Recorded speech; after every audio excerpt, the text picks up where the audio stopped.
little bit about Parsha Bereshit and a little bit about Parsha Noach. So in the beginning, on day 6, we learned that God created man in the dirt, and then He puts him Mekedem, the God named Mekedem, from the east side of the garden. When you come into a garden is a prepared place. Just like imagine if you were to find a watch on the ground, you would instantly know that there was a watchmaker. So before Adam Rishon was in the garden, when he was just in the dust, he was like the Neanderthals. He was like the pre-civilization. He had no concept of prepared of everything was chaotic. He was like living in the muck and the dust. And when all the anthropologists and people who study ancient, say that people were millions of years ago, they all conclude that people were like wallowing around in the dirt. They didn't have art, they didn't have music, they didn't really even have tools. It was like it was just like literally living from minute to minute. So to put yourself into a garden and to all of a sudden discover that there's an order to the world, there's actually order instead of chaos, is just the beginning of human consciousness and awareness. And what else is in the garden? In the garden, which is a prepared place, and that means that there must have been a creator who prepared the place that you just discovered, like discovering a watch out of the blue. There's 2 trees. Well, you could eat from all the trees that are in the garden, but there's 2 trees that are the most important trees. There's the tree of life, and there's the tree of God of good and evil, of bad and good. Now it says not to eat of the fruit of the tree of good and evil. And everybody's like, why not? Like, what's wrong with having good and evil? What's wrong with having knowledge of good and evil? So the tree of life is the mitzvah, because later in the Torah we learn that Eitz Chaim Chi. It's a tree of life. Choose life. So all the things that are connected to Hashem's Ratzon, that Hashem's telling you all the mitzvah, and Adam Rishon only had one mitzvah, which was to not eat of the tree of good and knowledge, tree of good and evil. As long as he's sustaining within that one mitzvah, keeping that one mitzvah that he got, then he's within the tree of life. He's keeping God's will, because God is the ultimate dictator, ultimate source of what is good and what is evil. But once I, as a person, decide what's good and what's bad, let's say I really think that vanilla ice cream is really good, and you think chocolate ice cream is really good. So now I think that you're bad and I'm good because you don't agree with me. My morality, my morals say that no, only vanilla ice cream is good, and only people who eat vanilla ice cream are good, and only people who eat vanilla ice cream should even have a right to say anything, or even have a right to vote, or even have a right to property. Only people who like vanilla ice cream. You say, well, that's crazy. I mean, who are you to come around and say that? I think it's chocolate. Chocolate ice cream is really, truly, obviously the best ice cream, and like only people who eat chocolate ice cream. And maybe actually all people should really be, and it doesn't matter what ice cream you eat. I'm actually going to argue with you. And so there we have already the beginning of human morality. Human morality is like each one of us decides what's good and bad, and all of a sudden we have an argument over things that like really are completely and utterly subjective. So that's what the Torah, the tree of good and evil is. It's not that we can't have judgment, because obviously you have to have judgment, but we want the judgment to be aligned with Hashem's judgment.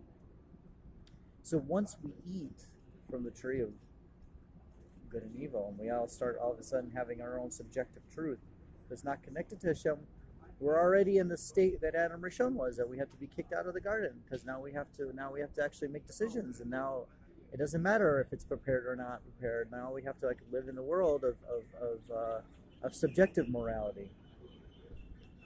And then we start blaming each other. So then first thing Adam does is, wait a minute, but this woman that you made, she gave it to me, and the woman doesn't take responsibility because, who wants to take responsibility for anything that they do in a subjective reality world without any moral compass? Nobody wants to take responsibility. So she automatically blames the snake. And then, okay, so to speed up a little bit. So now, not only does Hashem curse them and he curses the snake, but he also curses the ground. But he's still trying to communicate. He still loves his creation. So he gives them protection. He tells them to go have children and don't give up hope on the world. And so they have Cain and Abel. They have Cain and Abel.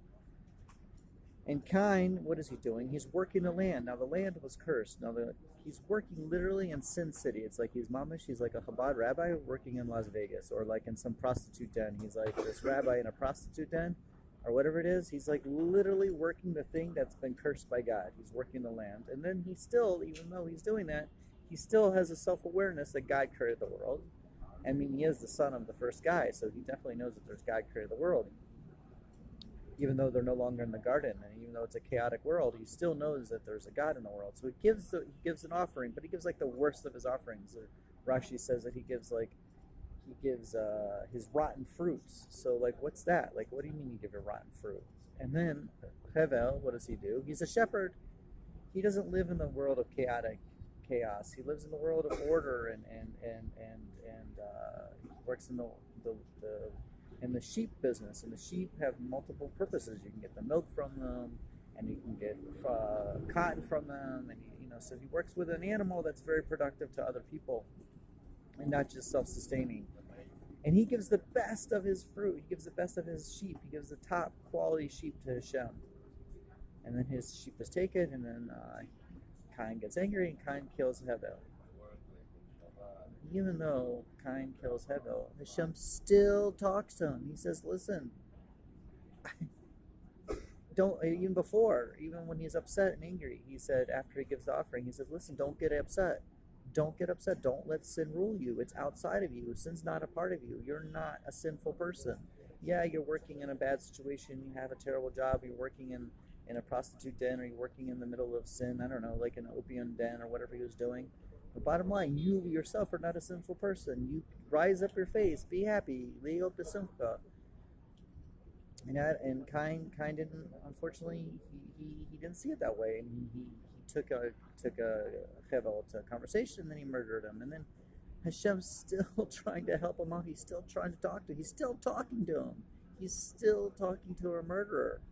So this is like one of the messages of the Torah is like, you know what? No matter where you are, who you are, Hashem's going to try to reach out to you. Now it's up to us to try to like respond to that message. And that's really what a lot of the Torah is about, is to respond to the voice of Hashem and to the call of Hashem and to do Hashem's Ritzon. And that's why the mitzvot come into the world. The mitzvot come into the world because like, how do I know how to connect to God? I mean, I'm just like Daniel Rosenthal. I'm like, how the heck do I have any clue on how to connect to God? I mean, God's way up there. God's like, I'm committing all these sins, and no way would God ever want me, want a relationship with me. Torah says no. Torah said absolutely not. No, God's not way up anywhere. God's like everywhere. But you have to know how to connect to God. And one of the ways to connect to God is I'm going to tell you. I'm going to give you instructions. I'm going to give the whole world instructions. And this is where the mitzvot come in. The mitzvot are instructions. Hodaot. They're like ways of connecting to Hashem. Without the moral subjectivity. Yes, I have choice. It always says, if I do this and if I don't do that. It always gives me choices about the mitzvot. It doesn't tell me you must keep kosher. It doesn't say you will keep kosher. It says, if you keep kosher, if you keep Shabbos, if you do this, if you do that, if. It's always about choice. I always have the choice. But the choice is within connecting the Eitz Chaim Chi, or connecting to my own subjective ratzon. And once I connect to my own subjective ratzon, I'm like wandering around like Cain. I'm like wandering around from place to place and having no home and having no future of Olam Haba. And this is really one of the big messages of the Torah. So maybe a little later, because it's a little bit long already, I'll get into like how this is connected to Parshas Noah.